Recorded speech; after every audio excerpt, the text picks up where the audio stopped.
Bonjour, bienvenue sur le plateau de KTO pour ce nouveau numéro de Face aux chrétiens, en partenariat avec le journal La Croix, Radio Notre-Dame et RCF. Notre invité cette semaine est Jean-Luc Poutier. Bonjour. Bonjour. Vous êtes historien, diplomate, vous avez été conseiller culturel auprès de l'ambassade de France au Vatican. Vous êtes aussi enseignant, professeur à l'IEP de Paris. Et vous êt président du CEFRELCO, le Centre français d'études du fait religieux contemporain.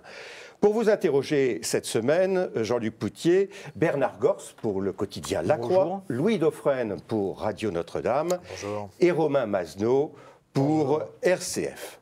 Le pape, lundi matin, a surpris tout son monde. C'est comme un coup de tonnerre qui s'est abattu sur le Vatican, si on reprend la photo absolument sublime qui est sur les quotidiens italiens. Mais au-delà de cet événement, qu'est-ce qu'il y a de tout à fait surprenant, de tout à fait inédit dans cette décision du pape ? Oh, le plus surprenant, c'est sans doute la comparaison avec ce qui s'était passé quelques années auparavant avec Jean-Paul II. Puisque Jean-Paul II, en dépit de quelques appels qui avaient été lancés ici et là à sa démission, même probablement y avait-il réfléchi, il est allé jusqu'au bout. Et il a donné l'exemple du courage face à la maladie et de l'exigence de la fonction.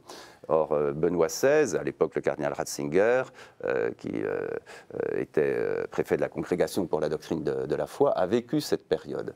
Alors, que s'est-il passé dans sa réflexion? Nul n'est capable de sonder son esprit, mais il a dû peser d'un côté le fait de risquer d'avoir une fin de pontificat affaiblie par la maladie.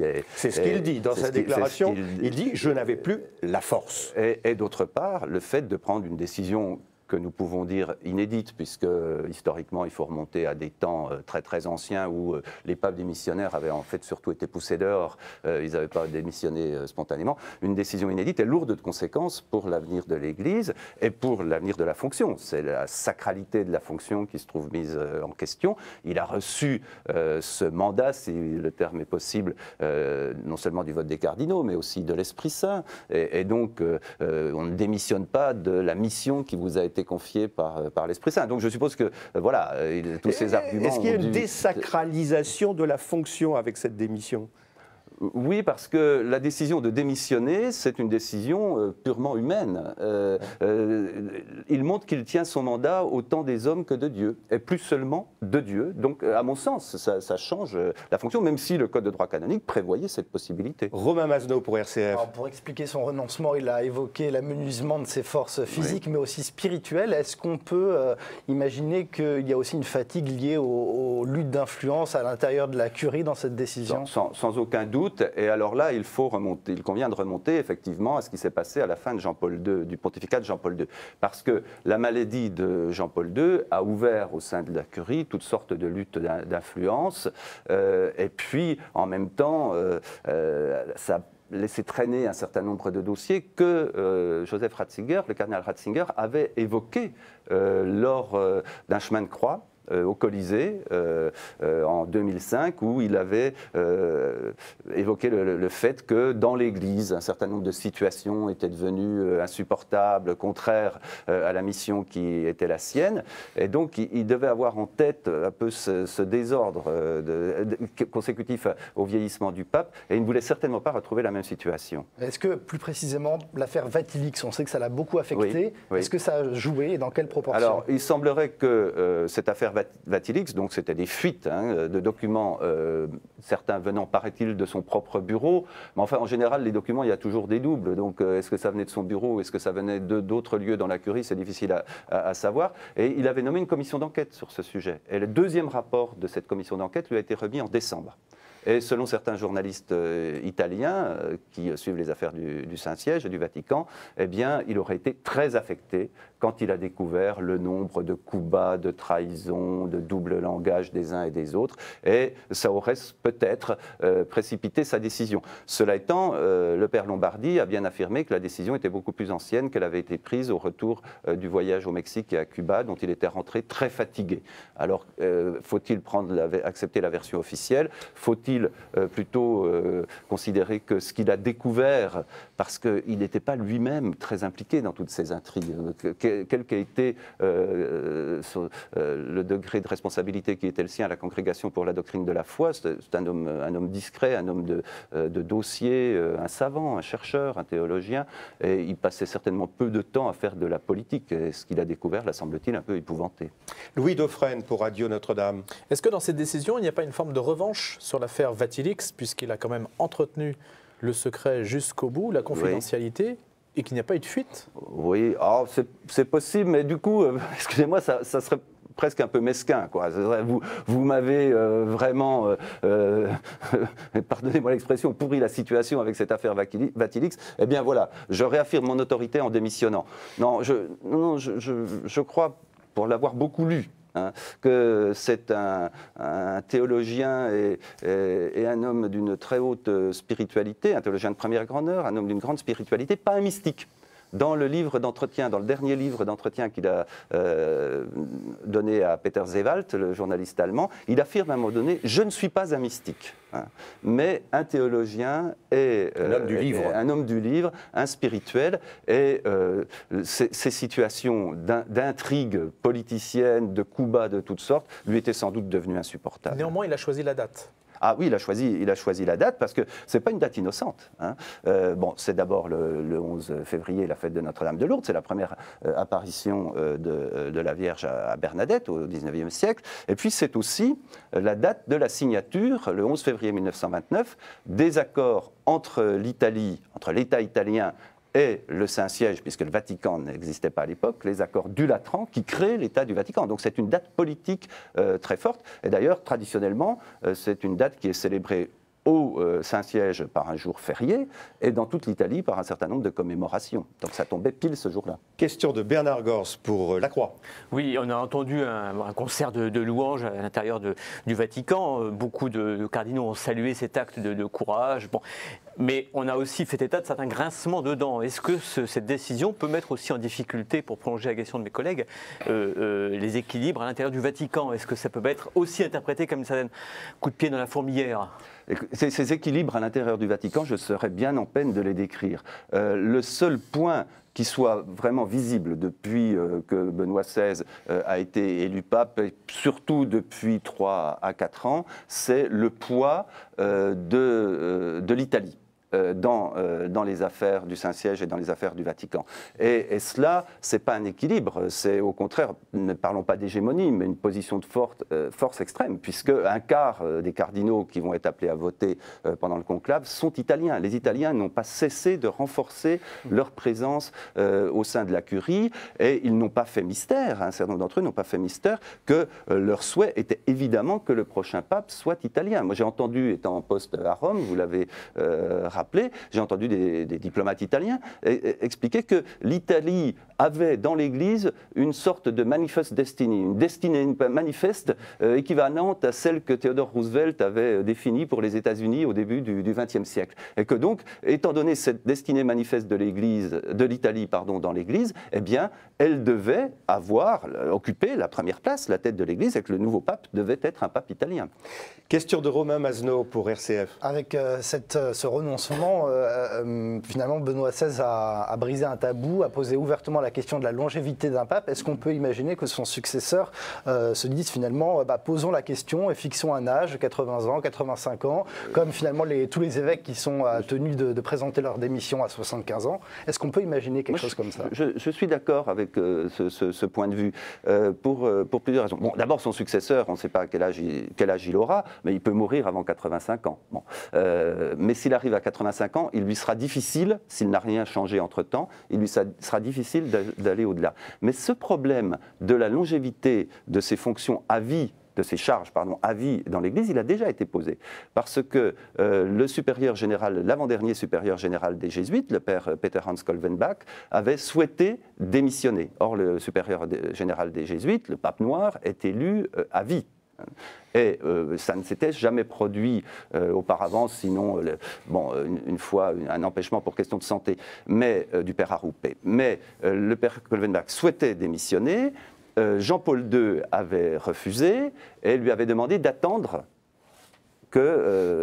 sa fin et qu'un successeur soit désigné. Et le père Kolvenbach, dès que Benoît XVI a été élu, a présenté sa démission, qui a été acceptée. Donc chez les jésuites, pour la première fois aussi, il y a coexistence d'un ancien supérieur général qui est reparti vivre à Beyrouth et d'un nouveau supérieur général en fonction. Donc ce problème de l'âge, de la limite, de la longévité est un problème qui se pose clairement, et peut-être que le successeur de Benoît XVI voudra édicter quelques règles en ce sens. Monseigneur 23 a une très belle formule, il dit c'est un acte libérateur. Oui, pour tous. Ça veut dire que tous les papes qui vont être élus désormais auront ce précédent. Sauront qu'ils ont cette possibilité. Bernard Gors, pour la Croix.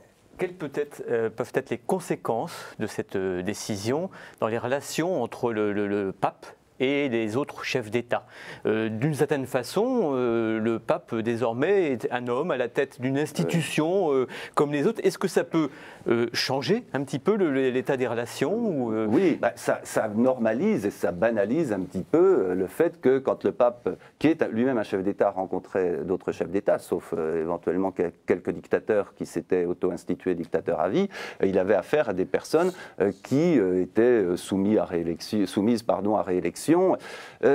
Mais ça, vous soulignez un point quand même très, très complexe dans la situation de l'Église actuelle dans le système international. Parce qu'en réalité, le pape est chef de deux organisations. Il est le chef de l'Église et donc du Saint-Siège. Et l'administration de l'Église, y compris sur le plan diplomatique, c'est d'abord le Saint-Siège. Et il est le chef d'un État minuscule, mais qui est le chef de l'État du Vatican. Donc il est à la fois à la tête d'une organisation transnationale et il est en même temps un chef d'État. C'est compliqué cette situation. Qui est-ce que, s'il vient en visite en France, qui le président de la République française accueille-t-il? Le chef de l'État du Vatican ou le chef de l'Église? Et lors de son dernier voyage en Allemagne, la question avait été clairement posée par un certain nombre d'écologistes allemands, puisqu'il devait faire un discours au Bundestag. Et cette situation, qui est héritée de 1500 ans d'histoire, est certainement compliquée et appellerait sans doute une réflexion et une clarification. Question de Louis Dauphren pour Radio Notre-Dame. Vous avez parlé de quelques règles peut-être qui seraient amenées à être promulguées. Est-ce qu'on peut imaginer des mandats? Il y a des mandats de 5 ans au Vatican pour tous les postes, sauf le pape. Est-ce qu'on peut imaginer des mandats? Non, parce qu'il est évêque. Et donc, la règle il est évêque de Rome. Donc, la règle qui pourrait éventuellement s'appliquer à lui, c'est que, comme tous les évêques, il présente sa démission à 75 ans. Ça me semble peu probable. Les cardinaux votent jusqu'à 80 ans. Donc, disons que pour l'instant, la limite d'âge dans l'Église, c'est plutôt 80 ans. Mais des mandats renouvelables, non. Un évêque, il est nommé par le pape et son mandat est jusqu'à 75 ans. Et sa démission qu'il doit présenter peut être refusée. Il peut même continuer après. Je ne pense pas qu'on puisse aller dans ce sens-là. Est-ce que la logique en soi, pour vous-même, est-ce que ce serait une logique assez saine d'aligner le pape sur le fonctionnement de quantité de systèmes démocratiques qui consisterait à dire, après cette date, on change de personne, ce qui obligerait en quelque sorte à entrer dans des sortes de pré-campagnes? C'est une remarque de Louis Dauphren. Mais l'Église n'est pas une démocratie. Qu'en revanche, le pape, il a dit qu'il démissionnait de sa charge d'évêque de Rome. Il a beaucoup insisté là-dessus. Je crois que c'était très frappant. Et que dans son esprit, le premier des évêques, en fait, il est patriarche. Il était un des 5 grands patriarches de l'Antiquité. C'est ce patriarche-là qui est devenu le pape de Rome, l'évêque de Rome, et qui a pris la primauté à l'intérieur de l'Église catholique romaine. Que ce statut puisse petit à petit être aligné sur celui de ses frères évêques, pourquoi pas? C'est même, à mon avis, une évolution qui risque de se dessiner. Il va y avoir quelque chose de tout à fait inédit aussi, c'est que le futur pape va avoir l'ancien pape, j'allais dire dans ses pattes, mais pas très loin. Oui, puisqu'il a annoncé son intention de vivre le restant de ses jours au Vatican. Ça semble effectivement un petit peu bizarre, parce que même si c'est un homme d'une très grande discrétion et qu'il est fort probable qu'on ne va plus l'entendre, alors que peut-être qu'il aimerait encore publier, par exemple. C'est le premier pape qui ait publié des livres, et pas seulement des encycliques, pendant son pontificat. Pour son successeur, d'avoir cette ombre tutélaire à quelques dizaines de mètres, ça risque de lui, ça risque de ne pas être très facile. Donc il va falloir trouver des règles de cohabitation. Ce ne sera peut-être pas le plus compliqué, mais psychologiquement, ce ne sera pas facile. Question de Bernard Gors pour La Croix. Oui, alors un pape qui est pape à vie, ça ne se conteste pas. Un pape qui démissionne, on peut imaginer que ça suscite pour l'avenir des mouvements peut-être de protestation. Est-ce que ça fragilise un petit peu le rôle du pape, son statut, le fait qu'il puisse démissionner, ou est-ce qu'au contraire ça le renforce en le faisant entrer dans la modernité, comme on a dit? C'est un grave problème parce que, revenons un tout petit peu en arrière, cette papauté hypertrophiée à la tête de l'Église, c'est un héritage du XIXe siècle. Avant le XIXe siècle, les papes n'avaient pas au sein de l'Église le pouvoir qu'ils ont actuel, pouvoir doctrinal, pouvoir de décision, pouvoir de nomination. Il y avait d'autres contre-pouvoirs qui pouvaient être politiques, qui pouvaient être religieux, qui jouaient. Qu'est-ce qui s'est passé en réalité? C'est qu'au fur et à mesure qu'un mouvement de sécularisation des sociétés catholiques s'accentuait, au fur et à mesure que le pape perdait son statut de chef des États pontificaux, eh bien, cette perte d'influence politique, pour simplifier, a été compensée par un accroissement de son pouvoir et de sa présence à la tête de l'Église. Mais ça a correspondu à une phase historique, qui est la phase de redéploiement à la fois de la fonction pontificale, mais aussi du christianisme qui s'est produit dans le monde depuis le début du XXe siècle. L'Église, le christianisme d'aujourd'hui n'ont plus rien à voir avec ce qu'ils étaient en 1850. Donc le résultat de la situation de 1850, que nous continuons à vivre un siècle et demi après, n'est plus adapté à la situation d'aujourd'hui. Et ça, Benoît XVI en était certainement très conscient. Alors, je vous propose de marquer notre première pause et nous nous retrouvons dans 1 minute 30.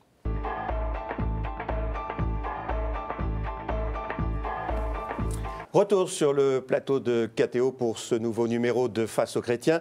Notre invité cette semaine est Jean-Luc Poutier, historien, journaliste, diplomate, et vous animez le Cefrelco. Pour vous interroger cette semaine, Bernard Gors pour le journal La Croix, Louis Dauphren pour Radio Notre-Dame et Romain Mazenot. Il y a une polémique dans la presse autour des déclarations de votre collègue Louis Bobineau qui dit, au fond, cette démission du pape est révélatrice d'une vraie crise majeure que connaît l'Église aujourd'hui. Et au fond, il dit, pour résumer, que c'est une crise de la démocratie. Qu'est-ce que vous en pensez? Non, mais l'Église n'est pas une démocratie. Et Olivier Bobineau, pas plus qu'un autre, ne changera cet état de fait. On ne va pas faire voter à la majorité les dogmes de l'Église. L'historien Philippe Le Villain avait très précisément analysé Vatican II comme une machine politique dont le fonctionnement avait été très compliqué à mettre en place. Et on voit bien qu'en dépit du fait que l'unanimité a été recherchée le plus possible au Concile Vatican II, il y a quand même eu une petite minorité qui, au bout du compte, n'a pas accepté les décisions du Concile, et ça a donné le courant traditionnaliste de Monseigneur Lefebvre. Donc, transformer l'Église en démocratie, c'est la diviser et la faire disparaître. En revanche, depuis l'origine, le fonctionnement de l'Église, tel que nous pouvons le connaître, était un fonctionnement collégial. Ce fonctionnement collégial, petit à petit, il s'était amusé au fil des siècles. Le Concile Vatican II a cherché à lui redonner de la vigueur, et la décision du pape, évêque de Rome, se plaçant donc d'abord dans sa charge d'évêque, va certainement relancer le débat sur la collégialité dans l'Église. Alors ça, c'est très compliqué. Vous savez, Vatican II, il y avait 2200 évêques qui s'étaient rassemblés à Rome. Si aujourd'hui on réunit un Vatican III, ils seront 5300. Comment faites-vous délibérer 5300 évêques? Alors il y a les synodes qui ont été prévus pour ça. Et le fonctionnement des synodes, effectivement, c'est des machines pour l'instant plutôt bureaucratiques et pas vraiment délibératives. Donc imaginez des procédures de délibération et de collégialité, oui, mais l'Église ne sera jamais une démocratie. Chaque fois qu'on a voulu transformer l'Église en une démocratie, ça a donné des catastrophes. Songeons à la constitution civile du clergé. En 1790, c'est une constitution qui prévoyait éventuellement l'élection des prêtres, l'élection des évêques. On a vu ce que ça a donné, une guerre civile et l'échec en bonne partie de la Révolution française sur cette question. Donc moi, je ne vois pas collégialité, oui, démocratie, non. Question de Louis Dauphren. Alors on est un petit peu dans un paradoxe, parce que la fonction de pape a quand même été extrêmement médiatisée avec Jean-Paul II, et d'une certaine façon la papauté a été extrêmement renforcée par l'ère médiatique. Oui. Et de l'autre, on assiste à une décision qui peut être perçue comme une forme de renonciation objective, mais aussi de mise en retrait de la fonction papale. Alors comment les deux vont-ils s'articuler à l'avenir entre une exposition médiatique qui demeure forte et une volonté peut-être d'abaisser un petit peu la fonction d'un cran? Effectivement, vous avez raison de le souligner, l'exposition médiatique de Jean-Paul II est venue, je ne sais pas s'il convient de dire corriger, mais en tout cas de manière assez inattendue, rectifier ce qui était attendu de Vatican II. Parce que Vatican II avait cherché à relancer la collégialité dans l'Église. Bon, à l'époque, les observateurs pensaient que l'espèce d'âge d'or, entre guillemets, de cette papauté toute puissante, de cette Église très visible, aurait été les années 1950 avec Pie XII. La fin du pontificat de Paul VI avait été marquée par un affaiblissement de l'autorité papale. Il était très critiqué, Paul VI, à la fin de son pontificat. Et là, d'un seul coup, on voit un mouvement, mais qui est extérieur à l'Église, qui est le mouvement de la médiatisation et de la mondialisation médiatique, venir faire du pape une vedette des médias et du coup renforcer le caractère personnel de son pouvoir alors que l'évolution qui se dessinait allait dans l'autre sens. Donc c'est le débat des années à venir. Qu'est-ce que Benoît XVI n'était absolument pas. Ce que Benoît XVI a assumé malgré lui. Malgré lui. Il a bien dû... C'était pas son truc. Non, mais au moment de ses voyages, il a bien dû assumer cette position, cette prééminence, même s'il ne le souhaitait à l'évidence pas. Donc dans les années qui viennent, le problème de ce que vous soulignez, c'est-à-dire l'exposition médiatique d'un côté, mais en même temps de la nécessité d'une collégialité renforcée, va à nouveau susciter cette contradiction. Une question de Bernard Gors pour La Croix. Oui, alors on a assez dit que Benoît XVI était avant tout un grand intellectuel, un théologien. Alors, qu'est-ce qu'il restera, qu'est-ce qu'aura apporté cet intellectuel durant son pontificat et peut-être d'ailleurs déjà avant, parce qu'il était sous Jean-Paul II déjà extrêmement présent. Quel sera l'héritage intellectuel? L'essentiel de son œuvre théologique, elle est antérieure à son élection au pontificat. Alors, je ne vais pas essayer de me lancer dans un résumé de tout ce qu'il a apporté sur le plan théologique, j'en serais bien incapable. Mais soulignons un point notamment, c'est là-dessus qu'il a été souvent d'ailleurs le plus critiqué, sa critique du relativisme, de la dilution de la vérité dans les sociétés contemporaines, et en revanche, pour lui, discours de Ratisbonne, et avant même son homélie à la messe qui précédait le conclave, et il a toujours beaucoup insisté sur ce point, en expliquant que la foi chrétienne n'était pas incompatible avec l'héritage rationnel de la philosophie des Lumières, mais que si on diluait la vérité, eh bien c'est toutes les institutions humaines qui se trouvaient fragilisées et qui risquaient de se désagréger dans une sorte d'anarchie que l'homme sera à un moment donné incapable de maîtriser. Je crois que c'est vraiment un message fort, c'est le message qu'il a voulu continuer à faire passer pendant tout son pontificat, c'est certainement celui qu'il va réaffirmer peut-être d'ailleurs aujourd'hui même ou lors de ses dernières apparitions, et sur ce plan, il interroge tous les gouvernants, tous les dirigeants. Et si vous permettez, on le voit aujourd'hui en France avec la question du mariage pour tous. Le cardinal 23 à Lourdes, le 3 novembre dernier, a déclaré « Des élections législatives et présidentielles ne sont pas un blanc-seing ». C'est exactement la question que Benoît XVI avait posée au Bundestag allemand sur qu'est-ce que le droit dans nos sociétés? Jusqu'où va le droit? Jusqu'où va la capacité humaine à réglementer? À quelle limite, à un moment donné, doit-elle se confronter? Il nous a posé là une question fondamentale, déterminante pour la suite, et je pense que ça fera partie de son héritage. La limite, c'est la loi naturelle dans la pensée de Benoît XVI? Une remarque de Bernard Gors pour La Croix. Oui, en bonne partie pour lui, mais en même temps, il ne nie pas que la foi se confronte en permanence à la raison, et que cette confrontation, à condition de ne pas nier l'existence d'une vérité, que cette confrontation est aussi productive et doit accompagner l'évolution des sociétés. Ce n'est pas un réactionnaire conservateur statique qui penserait que nous devons rester indéfiniment là où nous sommes, pas du tout. Romain Masneau pour RCF. Sur le plan du dialogue interreligieux, quel bilan dressez-vous du pontificat de Benoît XVI? on a entendu beaucoup d'éloges de la part des autorités juives dans le monde. Avec l'islam, ça a été beaucoup plus compliqué. Qu'est-ce que... Alors, je crois qu'il convient de séparer, comme vous le faites, les confessions. Benoît XVI, cardinal Ratzinger auparavant, a beaucoup travaillé comme théologien sur les relations entre juifs et chrétiens, et notamment sur la question des écritures que juifs et chrétiens ont en commun. Il avait, comme préfet de la Congrégation pour la doctrine de la foi, publié, je crois que c'était en 2002, un rapport très important sur les écritures juives dans la Bible chrétienne, la place de l'écriture juive dans la Bible chrétienne, et il insistait dans la préface à ce rapport sur le fait que les chrétiens ont trop tendance, aujourd'hui encore, à ignorer l'Ancien Testament, à ignorer tout l'apport de la révélation préalable à la venue du Christ. Et sur ce plan, son dialogue avec des théologiens, des historiens juifs a beaucoup apporté à la, je ne sais pas s'il faut parler de pacification, mais en tout cas une meilleure compréhension entre juifs et chrétiens. Pour le reste, sur le dialogue interreligieux en général, il était certainement sur une position différente de celle de Jean-Paul II avec les rencontres d'Assise. Quand il a été élu, il a commencé par supprimer le Conseil pour les affaires interreligieuses qu'il avait confié au cardinal Poupart, qui à ce moment-là était président du Conseil pontifical pour la culture.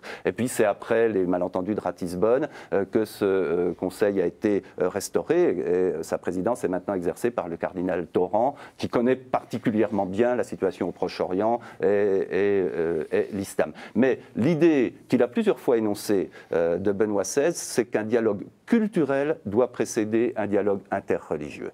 Qu'on ne va pas, dans un dialogue théologique, faire changer de conviction les uns et les autres. Qu'en revanche, un dialogue entre les cultures précède ensuite un dialogue entre les religions, et plusieurs manifestations ont été organisées en ce sens au Vatican depuis 4-5 ans, ça lui semblait une nécessité. Question de Louis Dauphren, Radio Notre-Dame. Est-ce qu'il y a un autre paradoxe entre la personne de Benoît XVI, on l'a souligné, intellectuel, théologien, personne qui aime les livres et la réflexion, et les crises, je ne sais pas, de communication, les crises politiques qui se sont succédées en fait au fil de son pontificat et qui ont quand même été assez nombreuses. Jean-Luc Poutier, on parlait du discours de Ratisbonne qui a suscité une crise planétaire. La question de la levée des excommunications, l'affaire Williamson, une autre crise planétaire. Il y a un décalage entre la personne, la modestie de sa personne et l'ampleur des crises qu'ont pu susciter des propos qui ont peut-être été mal interprétés. Qu'en pensez-vous ? Toutes les catastrophes du début de l'année 2009. Entre janvier et mars 2009, il y a eu successivement un certain nombre de crises. Et le pape a ensuite répondu par une lettre où, avec un peu de naïveté, il disait qu'il allait faire désormais plus attention aux nouveaux moyens de communication. Mais je crois qu'il était à 1000 lieues de toutes ces questions. Et pour lui, c'était des questions qui devaient être réglées par ses collaborateurs. Il est arrivé avec l'idée, très certainement, de restaurer avec les traditionalistes une unité dont il portait un peu la culpe, enfin dont le fait qu'elle ait été brisée était un peu pour lui une culpabilité, parce qu'il était préfet de la Congrégation pour la doctrine de la foi quand les sanctions ont été prises contre les traditionalistes. Et il avait ce souci de restaurer l'unité de l'Église en réintégrant les traditionalistes. Je crois que c'est ce qui s'est vérifié à ce moment-là, début 2009. Il n'a absolument pas vérifié. Il y a eu l'affaire des négationnistes, mais même au-delà. Il n'a absolument pas vérifié tout ce que cela allait impliquer sur le plan de la communication dans l'Église et au-delà de l'Église. Là-dessus est venue sa phrase dans l'avion lors de son voyage au Cameroun sur le préservatif. Il a été manipulé sur cette phrase, mais ça a eu un retentissement considérable. Au même moment, l'excommunication d'une mère de famille qui avait fait avorter sa fille violée au Brésil. Et puis une affaire que nous n'avons pas suivie en France, mais qui en Italie a eu un très grand retentissement, l'affaire Eluana Englaro, cette jeune femme pour laquelle un tribunal avait autorisé qu'on mette fin à une vie artificielle qui existait depuis plus d'une dizaine d'années. Vous n'imaginez pas à l'époque, moi je vivais à Rome, les polémiques, les conflits qui ont eu lieu là-dessus, au point que le cardinal Bertone, le secrétaire d'État, était intervenu directement sur une décision de la justice italienne et que le président de la République italienne, Giorgio Napolitano, lui a publiquement rappelé qu'il était certes italien d'origine, mais qu'il était désormais Premier ministre du Vatican, du Saint-Siège, pardon, et que sa déclaration était une ingérence dans les affaires intérieures de l'État italien. Donc il y a eu sur tous ces plans une quantité de maladresse. Et à mon sens, le pape était tout à fait en dehors Ce sont des maladresses ou ce sont des traquenards? Il y a eu des traquenards. Remarque de Louis Dauphren. Il y a eu des traquenards. Les propos qu'il a tenus dans l'avion sur le préservatif, on extrait une phrase de son contexte, on envoie tout ça et ça a immédiatement un retentissement mondial. Mais oui, il y a eu des traquenards. Sur l'affaire Eluana Englaro, ce n'était pas un traquenard. Que le secrétaire d'État du Saint-Siège intervienne dans les affaires intérieures italiennes, ça c'est lui qui prend ses responsabilités, mais qui commet pour le coup un impair. Question de Bernard Gors pour La Croix. Oui, alors parmi les difficultés qu'il a eu à gérer, il y a cette fameuse affaire de la pédophilie dans le clergé. On a dit qu'il avait pris à bras-le-corps ce dossier. Est-ce que véritablement il a, durant son pontificat, réussi à, je dirais, non pas purger cette affaire, mais enfin, est-ce qu'il a permis une avancée sur toutes ces questions? Alors, écoutez, j'affirme cela avec prudence, mais il me semble qu'il y a eu un véritable tournant sur ces questions avec Benoît XVI. Jusqu'alors, ce que Jean-Paul II semblait avoir souhaité, c'est que ces questions soient réglées à l'intérieur de l'Église selon le droit canonique en vigueur.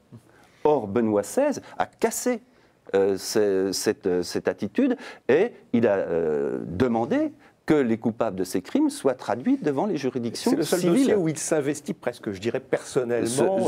Celui-là, et puis le dossier des légionnaires du Christ, parce qu'il était au courant depuis longtemps des turpitudes de Monseigneur Massiel, dont Jean-Paul II n'avait rien dit jusqu'à sa mort. Et dès qu'il arrive, il soulève le couvercle et on découvre toutes les horreurs qui se sont passées avec le fondateur de cette appelons-la congrégation.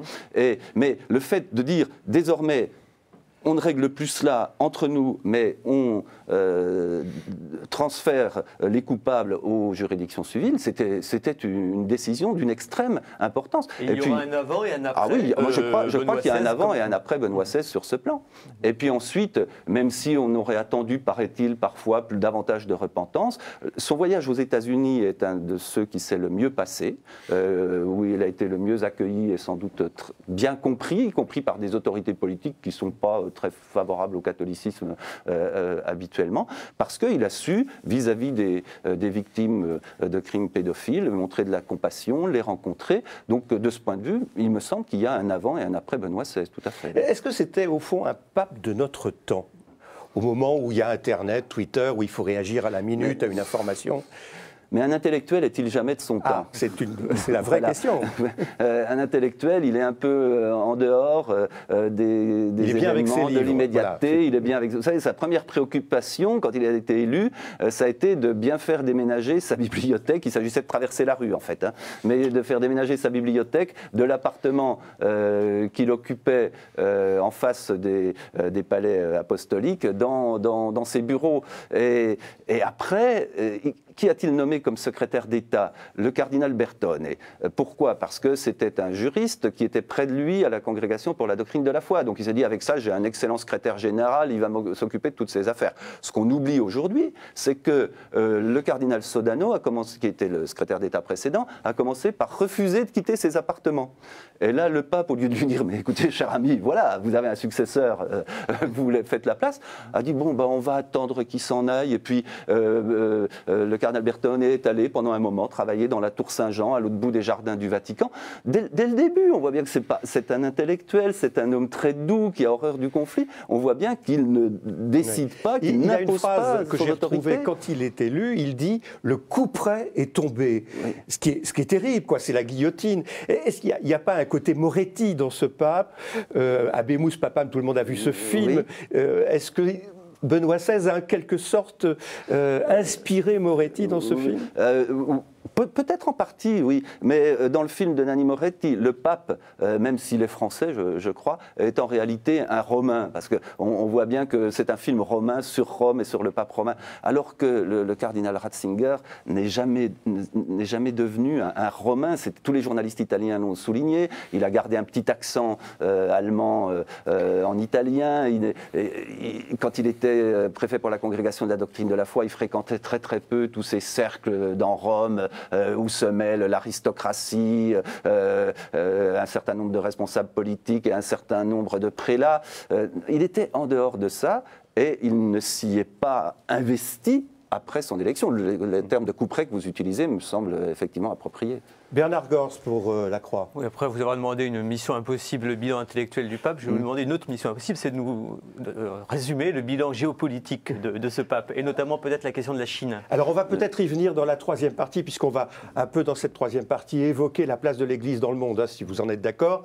Louis Dauphren, dernière question sur le bilan du pape. Oui, sur le bilan, et pour revenir à ce que vous disiez à l'instant sur l'atmosphère romaine dans laquelle il n'est jamais vraiment entré, est-ce qu'on en sait davantage sur les relations entre Berton et le pape Benoît XVI? Parce qu'à l'époque de Jean-Paul II, Jean-Paul II avait un alter ego, Ratzinger, sur lequel il pouvait vraiment s'appuyer. Là, on avait l'impression qu'il était plus seul et que Berton n'a pas joué le rôle que lui-même a joué auprès de Jean-Paul II. Non, parce que le cardinal Berton, mais je suis prêt à être critiqué sur ce que je vais dire, me semble avoir eu plus de soucis de gérer les relations du Saint-Siège avec l'Italie que de gérer les questions de l'Église universelle, les problèmes de l'Église universelle. Il est tout le temps intervenu dans les affaires italiennes. Dès qu'il a été nommé secrétaire d'État, il a écrit au cardinal Bagnasco, le président de la conférence des évêques, enfin de la conférence épiscopale italienne, pour lui dire désormais c'est moi qui gérerai les affaires, les problèmes de relations avec le gouvernement italien, alors que normalement ça relève du président de la conférence épiscopale. Il n'a jamais cessé. Mais là, Benoît XVI n'a pas cadré sa mission. Mais non. Non, le pape n'a pas réagi à ce moment-là. En 2009, le directeur du quotidien L'Avenir a été renvoyé dans le quotidien de la conférence épiscopale italienne. A été renvoyé dans des conditions absolument lamentables. On lui a sorti une vague affaire de meurtre, tout simplement parce que Silvio Berlusconi ne voulait plus le voir à cette place, parce qu'il avait commencé à critiquer les affaires de meurtre et la politique migratoire du gouvernement Berlusconi. Donc le pape ne s'est jamais mêlé de ça. Merci. Nous marquons notre deuxième pause et nous nous retrouvons dans 1 minute 30.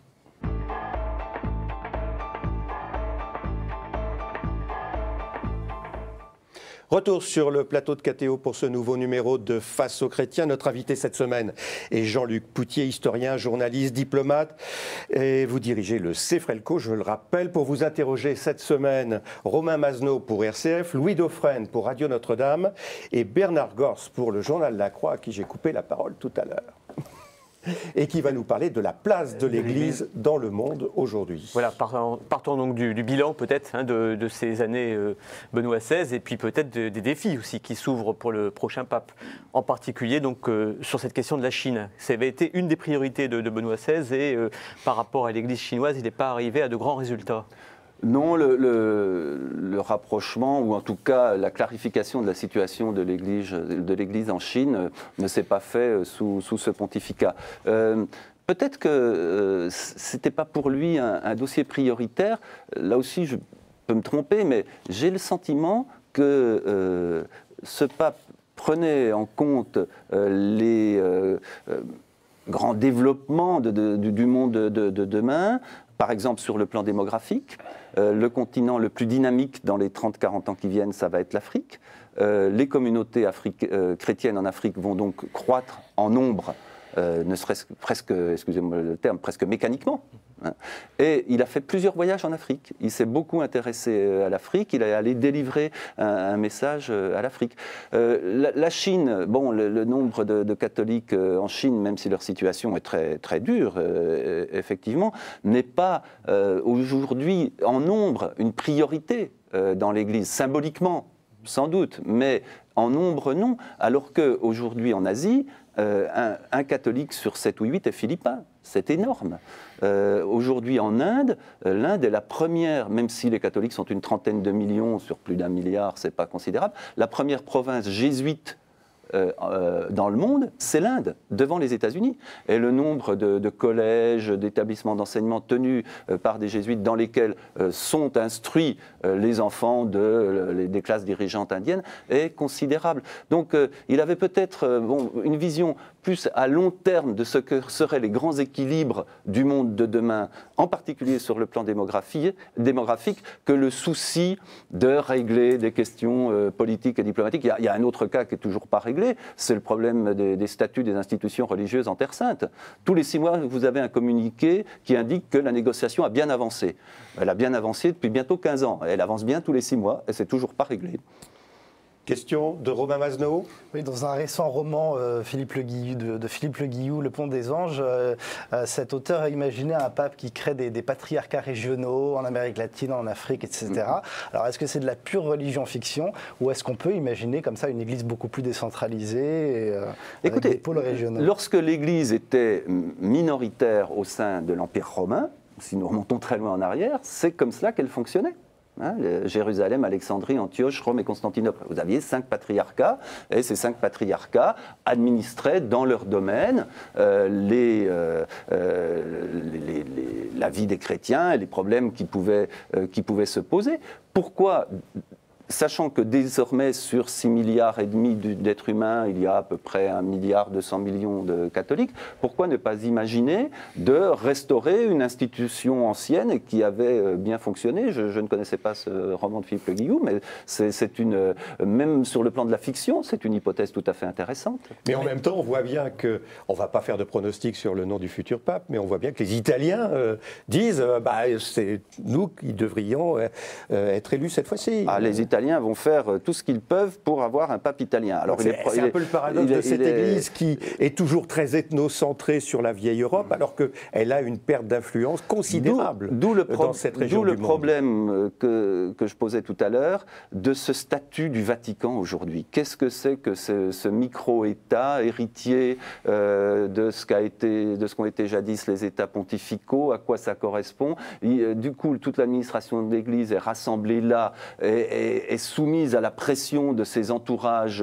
italiens, qui est une pression très forte. Il ne s'agit pas de critiquer absolument tout ce que font les Italiens ou l'Église italienne, qui font beaucoup de choses très bien. Mais voilà, est-ce que cette insertion, alors bien sûr, il y a la tradition, la ville de Pierre, la primauté, mais est-ce que cette insertion de toute l'administration de l'Église au sommet sur quelques hectares à l'intérieur d'une capitale romaine qui est elle-même contestée en Italie d'ailleurs, mais enfin bon, ça ne joue pas pour l'Église, est-ce que c'est encore le bon mode de gouvernement? La question peut être posée.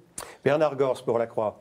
Oui, quelle sera l'affluence alors des autres églises dans le conclave qui va s'ouvrir? Est-ce que tout simplement la clé de lecture géographique est pertinente pour comprendre les enjeux d'un conclave? Quels peuvent être les leviers de l'influence? C'est la question qu'il faut se poser. Il y a eu une époque où l'argent, le financement de l'Église pouvait être un levier d'influence. Et le poids des évêques allemands en 1978 pour l'élection du pape Wojtyła a certainement joué, ou américain, parce qu'il y avait des questions financières. Moi, il me semble que la question du poids des communautés est importante. Hein. Donc on parlait des Philippines, on parlait de l'Afrique, de l'Amérique latine, évidemment. 40% des catholiques aujourd'hui sont latino-américains. Ça me semble important. L'influence, le poids des Italiens, il est purement politique parce qu'ils sont là. Voilà. Ils sont là, mais ils tiennent la machine. Et ils ne vont pas être faciles à écarter. Question de Louis Dauphren pour Radio Notre-Dame. Il y avait 3 présidents américains, je crois, à la mort de Jean-Paul II, aux obsèques de Jean-Paul II, ce qui montre les liens quand même étroits peut-être. Quelle puissance aurait aujourd'hui intérêt à se servir de l'Église ? À jouer cet effet de levier, si on doit être cynique, Jean-Luc Potier? C'est une puissance, je ne sais pas. Il y a des États où le catholicisme est encore influent et où il peut aller à contre-courant du pouvoir politique. Et ces pays-là peuvent parfois avoir envie de demander au Saint-Siège de calmer l'ardeur de ses troupes. Je ne sais pas, ça a été le cas jadis en Pologne, peut-être en Irlande, peut-être même aux États-Unis aujourd'hui. Vous savez que, pas dans son dernier livre d'entretien avec Peter Zewald, mais dans l'avant-dernier, il y avait plusieurs pages du cardinal Ratzinger sur l'avenir du catholicisme. Et il disait que l'avenir du catholicisme se situait en Amérique du Nord et en particulier aux États-Unis. Et pour lui, la vigueur du catholicisme américain, l'apport du catholicisme venu du Sud, faisait de ces communautés, et en plus leur capacité d'innovation, faisait de ces communautés, pour lui, l'avenir du catholicisme. Alors, les affaires de pédophilie sont venues casser ça d'un coup. Mais bon, voilà, le temps passe et il n'est pas exclu que ces communautés catholiques américaines retrouvent la vigueur qu'elles avaient par le passé.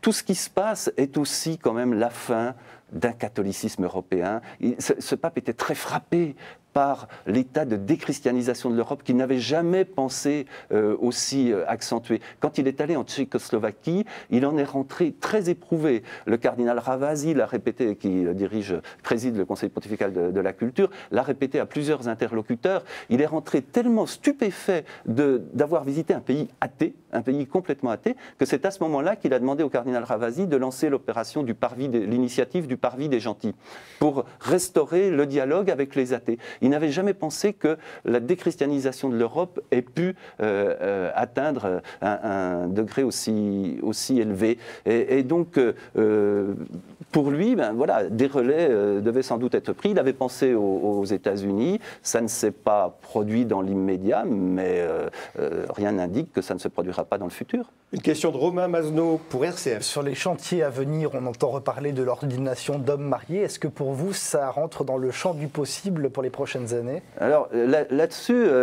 nous entendons un peu tout et le contraire de tout. Moi, je me souviens, j'ai jadis interrogé pour un livre Monseigneur Gilson, qui était à l'époque l'évêque de Sens-Auxerre et le prélat de la Mission de France. Et dans ce livre, ça avait d'ailleurs été relevé à l'époque, Monseigneur Gilson disait l'ordination d'hommes mariés, mais ça n'est plus un problème. Ça va forcément se faire dans un temps très bref. Bon, nous étions au tout début des années 2000. Moi, je partage assez son point de vue dès l'instant où dans les églises orientales, cela existe déjà. Bon, ça a été évoqué par Monseigneur Barbarin. Oui, dans ce cas-là, on ordonne des hommes qui sont mariés avant leur ordination. Hein. On ne se marie pas après avoir été ordonné prêtre. Bon, étendre le statut de ces églises orientales pour ceux qui le souhaitent. Mais peut-être que, moi, je pense que, par exemple, dans le cas français, vous avez beaucoup des jeunes séminaristes à l'heure actuelle qui ne souhaitent pas du tout être autorisés à se marier. S'il y a d'autres lieux où la demande en ce sens est très forte, je vous redonne la réponse de Monseigneur Gilson. Il pensait que c'était un problème déjà résolu. Ça obligerait l'Église à subvenir aussi aux besoins de la famille. Oui, mais ça, oui, mais en Orient, ça, vous savez, pourquoi au XIe siècle a-t-on interdit le concubinage des prêtres? Il n'y avait pas encore de mariage, mais Grégoire VII s'est appliqué à interdire le concubinage. C'était d'une part parce que ça créait des situations de désordre dans les communautés chrétiennes, et d'autre part parce qu'il y avait un risque de dilution des biens de l'Église. Après, dans les attributions à la mort de tel ou tel prélat ou de tel et tel prêtre, de ses biens à sa famille, à ses différentes concubines. Nous ne sommes plus du tout dans cette situation. Mais très globalement, ça c'est aussi dans le bilan de Benoît XVI, on n'a pas réglé le problème de la place des laïcs, de la place des femmes, du mariage des prêtres. Là, là-dessus, rien n'a bougé. Rien n'a bougé au cours de ces années. Le problème aussi du mariage des prêtres, on le voit bien dans l'Église anglicane, c'est que, bon, alors on peut autoriser les prêtres à se marier, mais après, faudra-t-il autoriser l'ordination de prêtres mariés en couple homosexuel? On va tomber sur ces questions-là. Donc, bon, le problème est peut-être résolu, mais enfin, bon, il y a encore beaucoup à y réfléchir. Question de Bernard Gors pour la Croix, et on arrive au terme de cette émission. On a beaucoup entendu dire que l'essentiel des cardinaux ayant été nommés par Jean-Paul II ou Benoît XVI, finalement, tout va se passer dans la continuité. Il ne faut pas s'attendre à un changement, une rupture. Vous êtes si fataliste que ça, ou on peut imaginer des surprises dans les années ou dans les semaines qui viennent? Bon, au moment de l'élection du cardinal Wojtyła, ça a été une surprise. Bon, moi, je me trouvais ce soir-là sur la place Saint-Pierre. Je peux vous dire que d'abord, personne n'a compris son nom et qu'il a fallu quelque temps pour découvrir que c'était un Polonais et pas un Noir, parce que les Italiens ont commencé à dire entre eux « Eunner », c'est un pape noir, c'est un pape noir. Bon, et c'était une grosse surprise. Si vous lisez les journaux de Vatican II du cardinal de Lubac, c'est pas du tout une surprise. Wojtyła avait été un des principaux artisans de Vatican II. Donc peut-être que notre réflexion et notre recherche devraient porter sur les personnalités importantes des 10 ou 15 dernières années, dont nous n'avons peut-être pas encore vu tout ce qu'elles ont fait, tous les liens qu'elles ont pu tisser avec le reste du collège des cardinaux, parce que rétrospectivement, cet exemple m'a beaucoup frappé. L'élection de Jean-Paul II, l'élection du cardinal Wojtyła, n'aurait pas dû être une surprise. Merci Jean-Luc Poutier. Je rappelle que vous êtes historien, diplomate, enseignant à Sciences Po et journaliste. Vous animez le site www.faitsreligieux.com.